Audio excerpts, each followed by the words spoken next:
A Tulsa mechanic slashes child support for his daughter, trading braces for a shiny $35,000 Mustang. His ex-wife fights back in court, demanding he prioritize their girl over chrome. A fierce judge tears into his excuses. Car payments soar, while a child's needs wait. Will his pride crumble under her gavel or hold fast? In a sweaty courtroom showdown, money, duty, and love collide, ending with a verdict that stings and a question that lingers. Dive into this gripping tale of choices and consequences.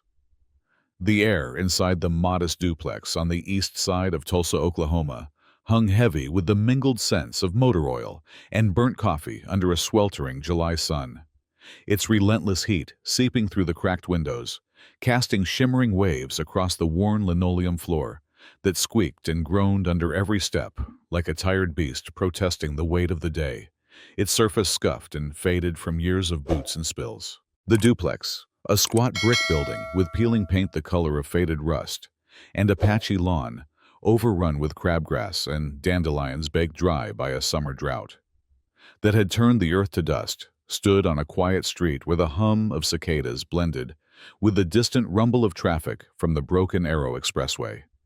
Its asphalt, shimmering in the haze beyond the chain-link fence that sagged under years of neglect, its wire rusted and bent. The living room buzzed with the faint hum of a box fan perched precariously on a milk crate, its blades rattling as they pushed hot air in futile circles, stirring the dust motes that danced in the slanted sunlight, while a small TV flickered with a baseball game.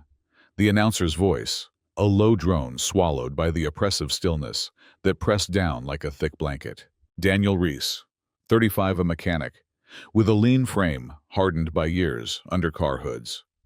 Dark eyes shadowed by a furrowed brow that creased deeper with each passing month, and hands stained with grease that never fully washed away, despite countless scrubs with industrial soap tinkered in the garage, his faded blue work shirt clinging to his sweat-soaked back as he wrestled a rusted bolt from an old Chevy's engine block, the clank of his wrench a steady rhythm against the heats, silence a beat that echoed. His stubborn resolve. The garage door stood open, letting in the oppressive warmth and the faint tang of gasoline that lingered in the air like a second skin. A familiar comfort to him, amidst the chaos brewing beyond its concrete walls. His sanctuary from a world that kept tightening its grip like a vice around his chest. Across town in a tidy ranch house near St. Francis Hospital, with a neatly trimmed lawn, edged with marigolds, and a swing set rusting in the backyard, its chains creaking faintly in the breeze. His ex-wife, Laura Hensley, 33, a nurse with a steady gaze that could pierce through hospital chaos and blonde hair, pulled into a practical ponytail that swayed with her brisk steps, lived with her daughter Ellie. A bright girl with her father's dark eyes and her mother's determined chin. Her laughter, a rare melody in a home stretched thin by single-parent strain, its walls lined with crayon drawings and faded photos. They split 3 years ago, Daniel's temper quick as a spark in dry grass, clashing with Laura's unyielding resolve over late nights at the shop and unpaid bills that piled up like leaves in a storm drain. Their arguments, a storm that finally broke in a lawyer's office downtown, agreeing to $600 monthly child support. After a tense mediation session on a gray March day, a figure etched into a court order on crisp white paper that Daniel had grumbled about, but signed his mechanic's pride bruised by the need to pay rather than provide directly with his own hands, his signature. A reluctant scrawl beside Laura's precise cursive, a mark of surrender he couldn't quite swallow. For a while, it held. Daniel's checks arrived late some months, but steady enough deposited into Laura's account to cover Ellie's clothes, school supplies, and the occasional dance class shed, begged for her small feet tapping the living room floor, in a pair of second-hand tap shoes Laura had found at Goodwill for $5, their soles worn, but still clicking a rhythm that made Ellie's eyes light up with a joy that softened the edges of their strained life. But by spring, Daniel slashed it to $200, claiming slowdowns at Reese Auto, his one-man shop tucked behind a Shell station off 31st Street, where the scent of gasoline and rubber hung thick in the air like a haze. His voice gruff over the phone, one humid April evening as Laura stood in her kitchen stirring macaroni. "Work's dried up, Laura. $200 is all I've got right now. Take it or leave it. Shop's barely breathing. I can't do more. Laura pressed the receiver to her ear, her steady blue eyes narrowing as she stared at a stack of bills on the counter. $75 for Ellie's school field trip to the zoo. $50 for new sneakers, after her old ones split at the seams. $2,000 looming for braces the orthodontist had recommended. After Ellie winced through a bowl of cereal, her crooked teeth aching with every bite, a need she'd mentioned to Daniel in a text April 5th. Ellie needs braces soon, can we talk? Unanswered. She'd noticed his new Mustang gleaming in his driveway one scorching afternoon in July, when she dropped Ellie off for a weekend visit. A $35,000 chrome beast, its black finish catching the sun like a mirror, its engine purring, with a power that mocked the $200 checks she'd been cashing its sleek lines, a stark contrast to her beat-up Corolla parked beside it. Its paint chipped and its AC wheezing a faint breeze that barely cooled the sweat on her brow as she stood there, Ellie tugging her hand with a shy wave to Daniel. She stared at the Mustang, her voice sharp as she called across the patchy lawn, her words cutting through the heat. Ellie needs braces, $2,000, Daniel, not to mention school fees, and you're driving that? She comes first. Not your damn car. Don't tell me you can't afford her when I see this. Daniel leaned against the Mustang arms, crossed over his faded work shirt, his dark eyes glinting with defiance as he wiped sweat from his brow with a grease-stained rag, his voice a low growl. Shop slow. Laura parts, orders are down. I need this for work, for me. Keeps me sane. I'm not neglecting her, I'm surviving. You don't get it, you never did. Laura's voice rose, slicing through the heat like a blade, her blue eyes blazing. Surviving? That car's worth more than a year of support. You chose it over her, Daniel. Don't lie to me or yourself. Ellie's not a hobby you can skip when you feel like it. She your daughter. Buh. Their words clashed a storm, brewing in the dust between them. Ellie, shrinking back toward the Corolla, her small hands clutching a backpack, her dark eyes wide as her parents' voices rose, a thunderclap in the stillness, the duplex's open garage, a silent witness to their widening rift, the Mustang's chrome, a gleaming symbol of the chasm growing between them, a divide etched in steel and pride. Daniel's temper flared, his voice a growl that rolled over the lawn. I'm doing what I can. You've got your fancy nurse job. Quit leaning on me like I'm a bank. Laura fired back, her hands clenching Ellie's backpack strap, her voice a whip. I work doubles for her. You're her dad, not a stranger. Step up or admit you don't care. Laura filed to enforce the original $600 that week, her hands steady as she signed the form at the courthouse clerk's window on Boulder Avenue.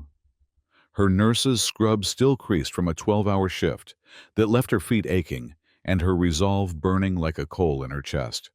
Her fingers clutching a folder of court orders, bank statements, and Ellie's orthodontist bill, its edges worn from being carried in her purse too long, her signature a vow etched in black ink beneath the fluorescent hum, a promise to her daughter she wouldn't break. Daniel fumed as shop struggled. Yes, parts orders down 30% since winter, as clients tightened belts and opted for cheaper fixes or DIY patches. But the Mustang was a lifeline, a boost to his pride. After years of scraping by on oil-stained floors, a symbol he wasn't just a mechanic spinning his wheels in a city that kept moving past him, his dark eyes glinting with a mix of shame and defiance, as he stared at the summons taped to his duplex door 2 days later, its yellow paper curling in the heat, a call to answer for choices he couldn't quite defend. Their fight landed in court, a powder keg, packed tight with years of resentment and unspoken promises, ready to blow under the weight of their clashing truths. The Tulsa heat, pressing down like a judge's gavel, poised to fall the city oil rigs and dusty plains, a silent backdrop to their escalating war, a landscape simmering with the tension of their unraveling bond. The Tulsa County Courthouse hummed on a muggy August morning, its marble halls echoing with footsteps that bounced off the polished floors like a staccato rhythm of purpose. Weaving through the thick air, the scent of polished wood mingling with the faint musk of old files stacked in corners, their edges yellowed and curling, and the tang of sweat from bodies pressed too close in the summer heat that clung, like a damp cloth. A hum of voices spilling from open courtrooms, like whispers threading through the humidity that seeped into the walls and left a faint sheen on the marble. The family courtroom sat on the third floor, a modest space with oak benches worn smooth by years of Tulsa's disputes, custody battles settled with tear-streaked nods or clenched fists, divorce decrees signed in tense silence under the weight of broken vows, child support hearings hashed out in clipped exchanges of blame and defense that left the air heavy with unresolved anger and regret. Its walls, lined with faded maps of Oklahoma, their edges curling under the weight of time and the damp heat that seeped through the high windows, their glass streaked with condensation from the morning's clash of cool marble and sweltering sun. The outlines of Tulsa's skyline, faint through the haze beyond its oil rigs, and towers shimmering like mirages in the distance. The gallery shifted restlessly. Retirees in faded button-ups, sipping coffee from paper cups emblazoned with the courthouse cafe's logo, their hands rough with years of labor on oil rigs or in warehouses, their murmurs a low rumble. Young parents in worn jeans and t-shirts clutching court orders or crumpled receipts, their eyes darting with anxious hope. A few courthouse regulars whispering odds on outcomes, their voices a steady hum beneath the rattle of an ancient ceiling fan overhead, its blades stirring the stale air in lazy circles, a faint creak punctuating the tension, coiling tight like a spring wound too far, its hum a heartbeat pulsing through the room. At the front, behind a raised bench scarred with nicks and coffee stains that traced a decade of rulings and late-night deliberations over yellowed files, sat Judge Patricia Conway, 52. Her gray hair pulled into a tight bun that gleamed under the fluorescent lights, accentuating the sharp lines of her weathered face, etched by years of sun and scrutiny. Her green eyes sharp with a quiet intensity that cut through the room's haze like a blade, slicing through Tulsa's morning fog, seeing through bluster and bravado to the bone beneath a gaze that missed nothing and forgave little. Her robe hung crisp over a frame, honed by years of discipline. Broad shoulders from wrangling cattle on her family ranch outside Broken Arrow before law school, where she'd traded spurs for statutes and learned to wield justice with the same steady hands. Steady from years of wielding gavels and pens, their knuckles faintly knotted from gripping reins and drafting orders with a precision that left no room for doubt or evasion. Her voice, a firm, steady drawl tempered by a decade on the bench, carrying a steel forged through countless courtroom tangles as she called the case, her tone cutting through the heat like a whip crack. Hensley versus Reese.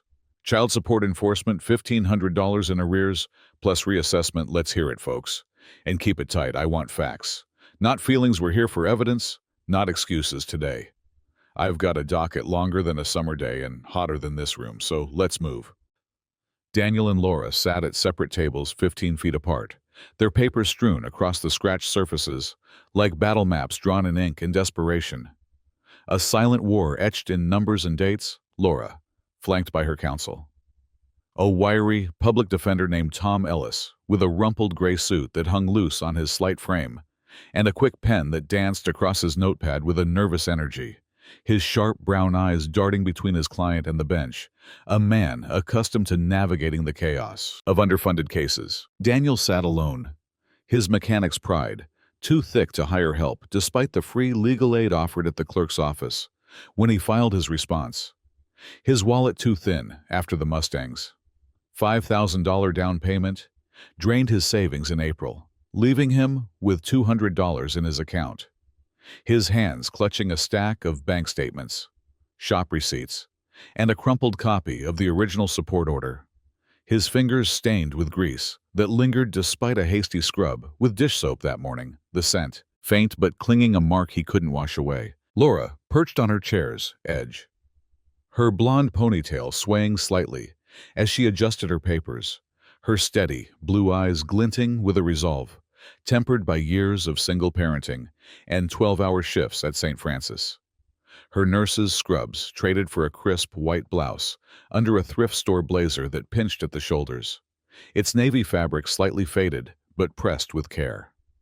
Her fingers steady on a folder of court orders, bank records, and Ellie's orthodontist bills, its edges worn from being carried in her purse too long, a shield of evidence she held close. Daniel slouched slightly, his lean frame tense beneath a faded blue work shirt rolled to the elbows, over grease-stained forearms that flexed, with every nervous twitch, his dark eyes hard with defiance. His jaw set, as if braced for a blow he knew was coming, his hands gripping his papers, shop ledgers showing a dwindling income, car loan documents from First Tulsa Bank. A scribbled note, justifying the Mustang as business essential. His breath shallow in the humid air, his palms slick with sweat he couldn't wipe away. Patricia leaned forward, her elbows resting on the bench, her green eyes scanning their filings. Laura's typed motion for enforcement, its pages crisp with dates, dollar amounts, and a detailed affidavit of Ellie's needs laid out in stark black ink. Daniel's handwritten response, its ink smudged from anxious handling, a mechanic's scrawl, pleading necessity over neglect, his words, jagged against the white paper. Her pen tapping a slow, deliberate rhythm against her notepad. Each tap a signal she was sifting through their mess with a rancher's patience and a judge's unflinching precision. Reduced support, a new car priorities matter here. Every time I see it in this room, a child's well-being isn't negotiable. Not for chrome, not for pride, not for excuses. Prove your case. Show me evidence, not stories. I want numbers, not noise. Let's cut to it. Who paid what?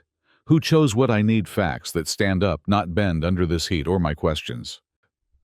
Her drawl carried a firm authority, her voice slicing through the gallery. Hum like a whip crack, silencing a restless herd, her gaze shifting between them, like a spotlight, seeking cracks in their armor, weighing their claims with a steadiness that brooked no evasion.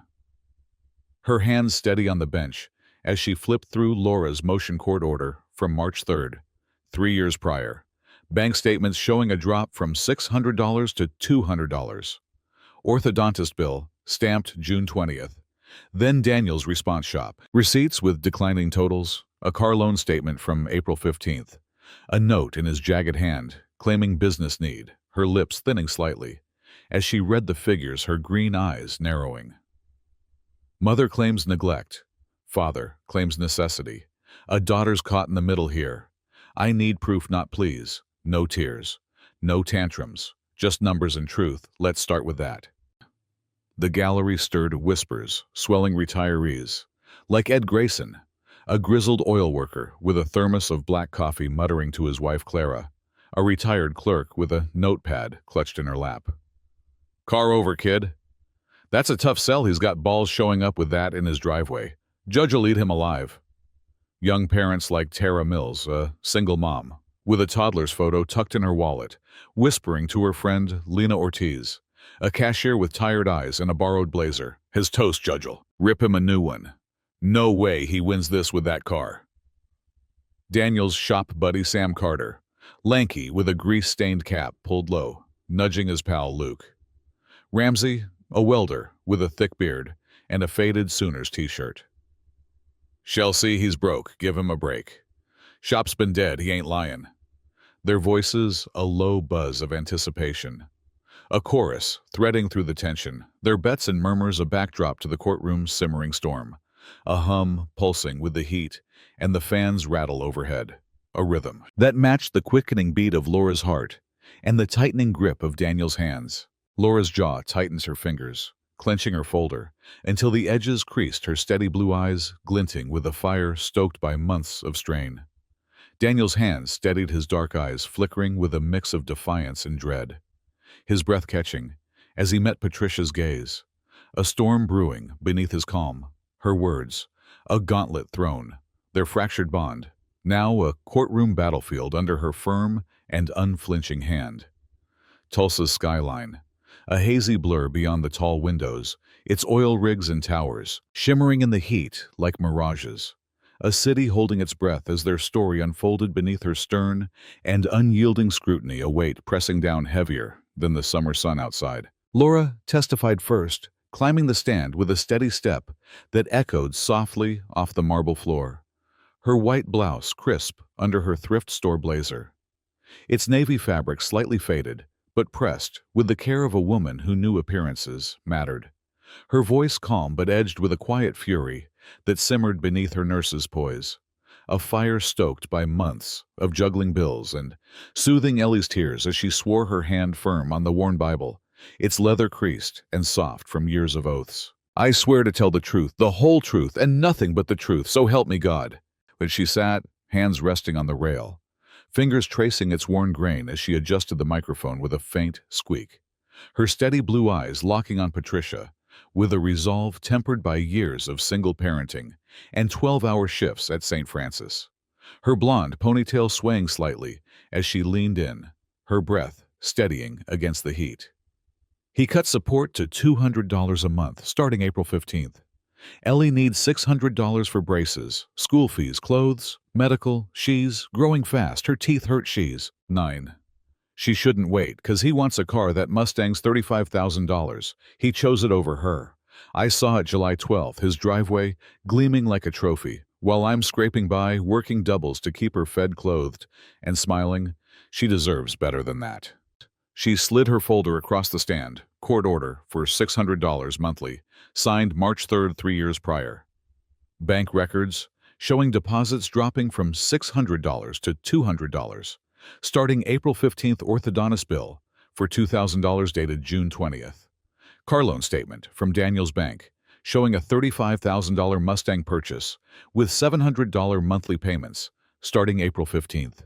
Her voice steady, carrying across the room with a weight that filled the humid silence.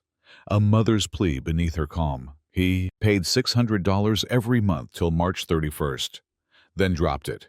No warning, said shop's slow over the phone, April 8th. I said Ellie needs it. He hung up. Bought that car, April 15th payment. $700 a month he could have paid Ellie. Instead kept her teeth straight. Not his pride. He knows she's hurting.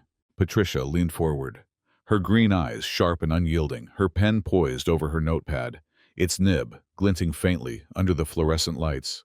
As she tapped it once, a signal she was digging into the marrow of Laura's words, her voice cutting dry through the heat.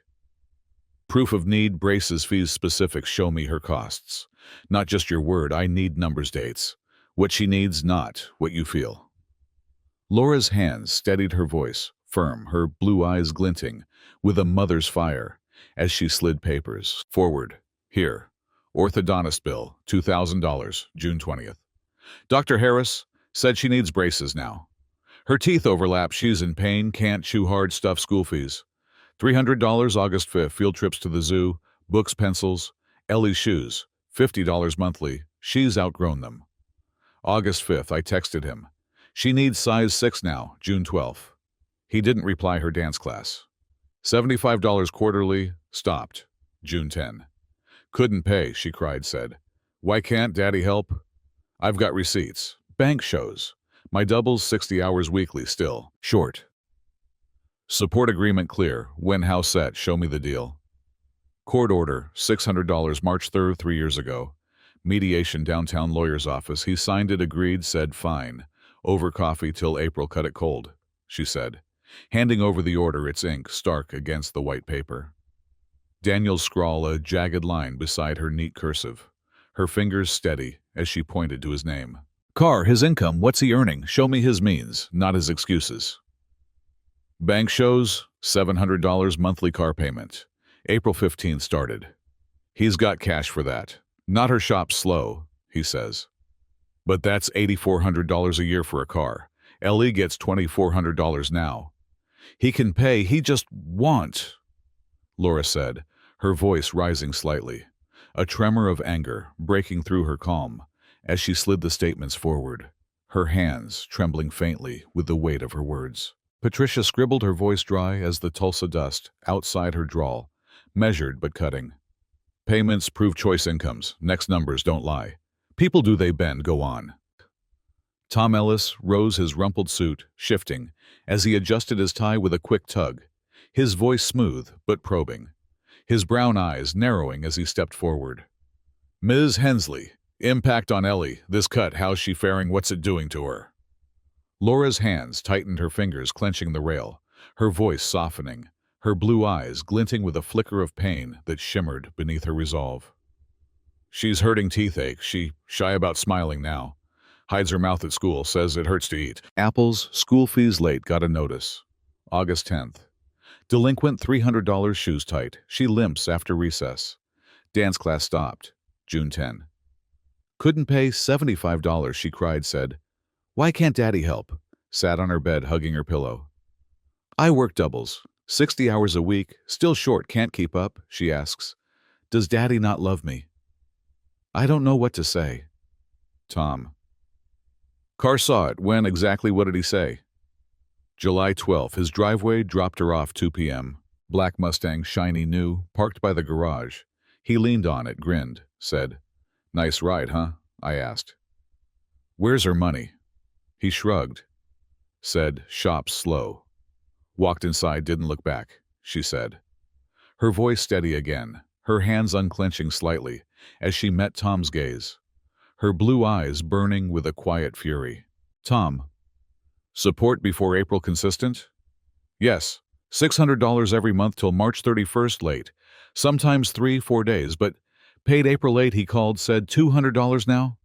I said Ellie needs it. He hung up, sent $200 April 15. That's it, she said, her voice firm, her hands steady now. Daniel countered, climbing the stand with a heavy step that thudded against the marble. His faded blue work shirt rolled to the elbows over grease-stained forearms that flexed with tension. His voice gruff but steady, as he swore, his hand heavy on the Bible, its weight grounding him. I swear to tell the truth, the whole truth, and nothing but the truth, so help me God. He sat, hands gripping the rail fingers, digging into the wood as he adjusted the microphone.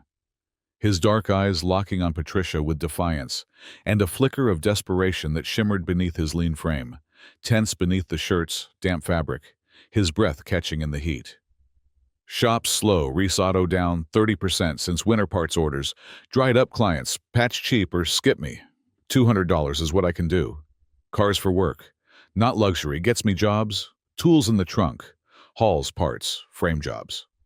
I'm not neglecting Ellie. I'm surviving, can't pay $600 when I'm barely clearing $1,000 a month after bills, shop, rent, gas, food. I've got nothing left. I'm stretched.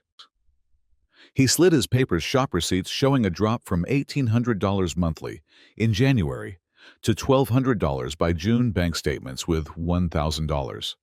Take-home pay after expenses, car loan docs for $35,000 with $700 monthly payments starting April 15th. His voice firm, cutting through the heat like a hammer on steel. Receipts show it, parts orders. Down March 5th, $1,600 April 10th, $1,400 May 15th, $1,200 June 20th, $1,200. July 25, $1,100, $200 is fair. I need the car to eat to work. She's got her nurse cash pushing me when I'm broke. She don't see I'm drowning. Patricia. Income exact numbers, not stories. What did you earn January to now? Show me the math. $1,000 monthly take home. Now winter was $1,300. Shop's dying. January, $1,800. February, $1,600. March, $1,400. April, $1,200. May, $1,100. June, $1,200. July, $1,100. That's it. After shop rent, $400, gas, $100, food, $200. I've got $300 left, cars, $700 I dip in, he said, handing over statements, his hands steady despite the sweat beading on his brow, his dark eyes glinting with strain. Car, why now? Why that one? Show me, need not want. What's it do for you? April 15th, client job needed it, old truck broke down. March 20th. Engine seized, rusted out, couldn't haul tools, wouldn't fit Mustang's work. Not play hauls. 500 pounds parts, frame jobs. April 18th, got me. $300 May 5th. $250 kept me going. I need it, he said, his voice rising, his hands sliding a receipt for a $300 frame job, dated April 18th. Another for $250, May 5th. His dark eyes flashing with a mix of pride and desperation. Support, why cut it? Why not talk? What did you say? Couldn't swing $600, told her April 8th, shop slow, over the phone, she yelled. Ellie needs it. Didn't listen, hung up. I sent $200 April 15th, thought. She'd get it, I didn't hide, he said, his hands clenching, his voice breaking slightly, his jaw tightening. Patricia scribbled, her voice sharp, her green eyes narrowing. Numbers shift, choice still stands. Needs one thing, luxuries another. You talk, you cut, you choose next. I want clarity. But Tom Ellis crossed his voice, smooth, his brown eyes narrowing as he stepped forward, his rumpled suit shifting with a quick tug at his tie. Mr. Reese, $700 car payment. April 15th started support cut. April 15th, explain that math. How's that work? Daniel bristled, his voice a growl, his hands slamming his papers. Shop's dying. Cars work, gets me jobs. Old truck was junk, couldn't haul. I paid what I could, $200 she has got cash. Nurse pulls $3,000 a month, she don't need me bleeding. My $5,000 car work or pride? What's it really, for jobs or joy? Work keeps me afloat, not pride. I'm hauling parts, frame jobs, not cruising. I need it to eat, she don't get that, he growled, his dark eyes flashing, his hands gripping tighter, sweat beading on his knuckles. Tom. Support cut, April 8. I talked. Why not keep $600 if it's Ellie? Couldn't told her shop's slow, she yelled, hung up. I sent $200, she didn't ask, just demanded, he said, his voice rising, his jaw clenching. Patricia. Enough facts, not fights, numbers, talk, choices, scream. I need evidence, not excuses. Next. Witnesses fueled the fire, their voices threading through the tension like sparks in a dry field, each adding fuel to the blaze. Laura's friend Lena Ortiz, a nurse with a steady gaze and a tight bun, testified, climbing the stand with a calm step, her voice steady. July 12th. His place dropped Ellie off 2 p.m. He bragged about the Mustang, runs like a dream. Shiny black, parked by the garage, didn't mention Ellie's braces. Just the car leaned on it, grinning. Laura asked, "Where's her money?" He shrugged, said shop's slow, walked inside. Patricia. Support talked ever? When, what did he say? No, just car. July 12th, said nice ride, huh? Laura pushed. Where her money? He shrugged, didn't care. Lena said, her voice calm, her hands steady, her brown eyes meeting Patricia's sharp gaze. Daniel's boss, Sam Carter, lanky with a cap pulled low, countered his boots, scuffing as he climbed. Shop's tight, orders down 30%. March. He works hard, barely clears, $1,000 monthly, stressed about it. April said, can't pay full, sweating it. May told me, cars keeping me alive, hauling parts. Patricia. Car work related, house specific jobs? Helps. Some hauls tools. May 5 saw it loaded 500 pounds parts, frame jobs. April 18th, $300. May 5th. $250 kept him going. He needs it, Sam said, his voice gruff, his hand shifting his cap, tilting as he spoke. Records clashed. Laura's bank showed $600 monthly deposits until March 31st. Then $200 from April 15th. A steady drop. Daniels showed $700 car payments. Starting April 15th, shop income dipping to $1,000 monthly, from $1,300 in January. A steady slide. January, $1,800. February, $1,600. March, $1,400. April, $1,200. May, $1,100. June, $1,200. July, $1,100. His expenses. $900 monthly after shop rent, $400 gas, $100 food, $200 utilities, $200, leaving $100 wiggle room. Car loan docs showed $35,000 total, $5,000 down April 15, $700 monthly after orthodontist bill, $2,000 June 20 school fees, $300 August 5. Patricia scolded, voice sharp, her green eyes blazing like a storm over the plains, her drawl cutting through the heat. A car over your child. $700 monthly for Chrome. $200 for her. Braces aching. School fees. Late shoes pinching her feet. Judgments off. Responsibilities not optional here.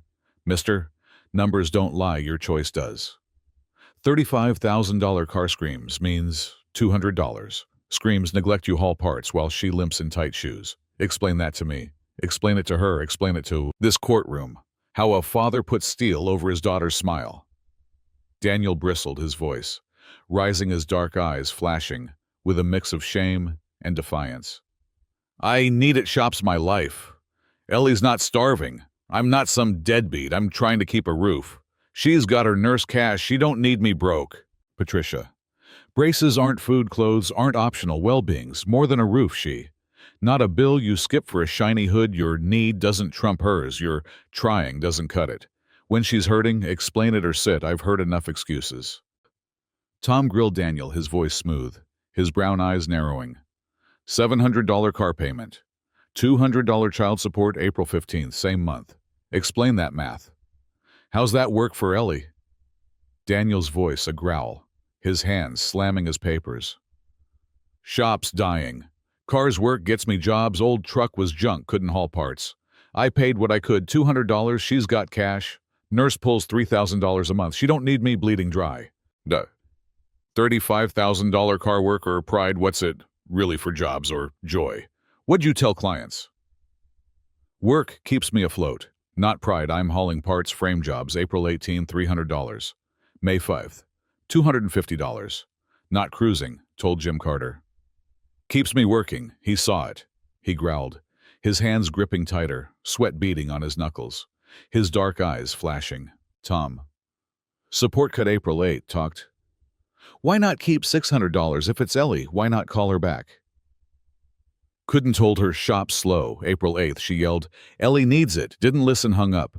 I sent $200 April 15th, thought she'd get it. She didn't ask, just demanded more, he said, his voice rising, his jaw clenching, his hands shaking slightly. Laura's cross, her voice sharp, her blue eyes blazing. Ellie's braces new since June 20th. Why not pay? Why not call me? Told you shop slow. June 25th, texted can't. You've got your nurse gig. Quit leaning on me. She's fine. He fired, his voice a growl, his hands slamming the rail. Patricia. Enough facts, not fights. Numbers talk, choices scream. I need evidence, not bickering. Your daughter's waiting. A week of testimony. Files piled like bricks on a crumbling wall. Voices clashed like thunder rolling over the plains. Heat rose like a furnace, stoked too long. The courtroom a crucible, simmering with sweat and strain. Papers shuffled into stacks that spilled across tables, their edges curling in the humidity. Their ink smudged from anxious hands. Patricia recessed daily, retreating to her chambers, a quiet nook, with a scratched desk, cluttered with files and a half-read novel, its pages yellowed from years on the shelf. A window, framing Tulsa's skyline, hazy through a streaked pane. The city towers shrouded in August's simmering heat, her coffee cooling, untouched beside a stack of Oklahoma statutes and a worn legal pad, its pages scribbled with notes, dates, numbers, her boots tapping a steady rhythm against the hardwood as she paced her mind, sifting through the tangled epileptic seizures of testimony with a teacher's patience and a judge's precision, weighing every word, every glance, every scrap of evidence against the emotional currents, swirling beneath like the Arkansas River's hidden depths, muddy with silt. She returned on Monday, August 14th, her robe rustling as she climbed the bench, her voice firm, cutting through the room's hum like a blade. Through silence, her green eyes sweeping the gallery, then settling on the tables with a weight that pinned them like cattle. Under a rancher's gaze, her presence, a steady anchor in the storm, her drawl sharp. Supports, $600 arrears, $1,500, reassessed, to $650 braces, needed income, $1,000 monthly, car, $700 shows, means not want. Prioritize your daughter, responsibility, rules. Not chrome, not pride, not excuses. She leaned forward, her pen tapping once, her voice rising, her green eyes blazing. Numbers don't lie, Mr. Reese. You do $700 monthly for a car, $200 for her. A child's well-being trumps a mechanic's wheels every time. Ellie's braces ache. $2,000 school fees late, $300 shoes tight. She limps. Dance class. Cut $75, she cries. You haul parts, she hauls pain. Your choice screams. Neglect your need. Doesn't cut it here. Your surviving doesn't feed her. Your shop's slow. Your car's fast. Your daughter's waiting. Her smile's crooked while your Mustang shines. I've seen enough. Income shows means $1,000 monthly. $700 car. $100 left. You could have paid $600, kept her whole. You chose not to. Responsibilities, not a suggestion. It's a duty. Reassessment. $650 arrears. $1,500. Pay it, or explain it to her when she's older. Why Daddy's car mattered more. Daniel slumped, his dark eyes dimming, his hands clenching his papers until they crumpled, his lean frame, sagging, his breath shallow. A weight settling like dust, Laura exhaled, her steady blue eyes softening, a flicker of relief. Her hands unclenching on her folder, duty, redefined tension, lingered a thread, unbroken. The gallery buzzed, Ed muttering, "He's done, she nailed him," Clara nodding. "Fair's fair, she's tough." Tara whispering, "Told you he's toast." Lena grinning, "She's fierce." Sam shaking his head, "Shop's dead, she don't see." Luke shrugging, "He's broke now." Their voices a hum swelling. Patricia's gavel fell, a crisp thud, wood meeting wood echoing like thunder, silencing the storm. Arrears, $1,500 due. 30 days reassessment. $650 monthly starts September 1st. No appeal'll change facts, Mr. Reese pay. It learn at Ellie's, not a bill you cut for Chrome next case. Outside, Tulsa shimmered under a dusk streaked with amber and violet, the air thick with heat and the scent of dust, the sun sinking behind the skyline, its oil rigs and towers glinting faintly. Daniel drove off, Mustang gleaming, its purr. A low growl down 31st Street, his dark eyes hard, his hands gripping the wheel. Tension unspent, a storm brewing beneath his silence. Laura walked to her Corolla, parked by the curb. Ellie's future. Sharper, her steady blue eyes glinting with relief, and a flicker of hope. Her steps steady on the pavement, her folder tucked under her arm. A weight lifted, but not gone. Patricia drove home to her ranch on the city's edge. Its fields golden under the fading sun, now swallowed by dusk, their edges blurring into shadow. Fence posts casting long shadows across the prairie, like sentinels guarding her solitude. Her truck rumbling over gravel, its tires crunching dust as she pondered. Would he rise, pay and grow, or resent, shrink further into pride, his Mustang a shield or a chain?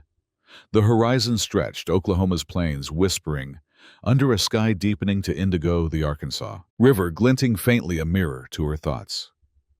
What heals a father's bond, broken by chrome and choice? What waits in the heat for a girl with crooked teeth and a mother's grit? What lessons linger in the dust for a man who chose steel over smiles? A question hung open and vast, shimmering in the dusk, a truth unresolved, a story trailing into Tulsa's simmering night. Thank you all for watching this video. Please comment and let me know what you think about this story. Please like and subscribe to watch more great content on my channel.